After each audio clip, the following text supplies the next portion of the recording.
ধর না রে, ধর না রে, ধর না রে,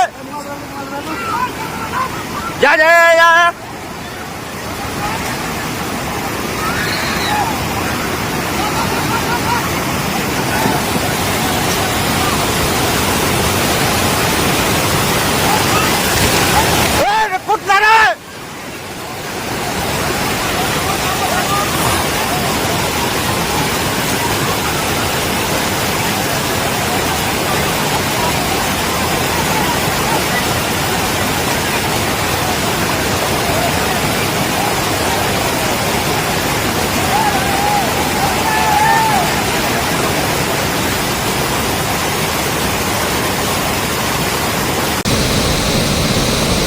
দেখতে পাচ্ছেন এইটা জল সেটাই হয় প্রতি বছর আমরা দেখি এর উপর দিয়ে জল পারাপার হয় এবং শেষ মুহূর্তে রাস্তা কেটে যায় এবং ব্যবসায়িক ছাত্রছাত্রী এলাকাবাসী এইখান থেকে যারা নিশ্চিন্দরা যাদের বাড়ি আছে তাদেরকে প্রতিবার এর উপর দিয়ে এই প্রাণের ঝুঁকি নিয়ে রাস্তা পারাপার করতে হয়।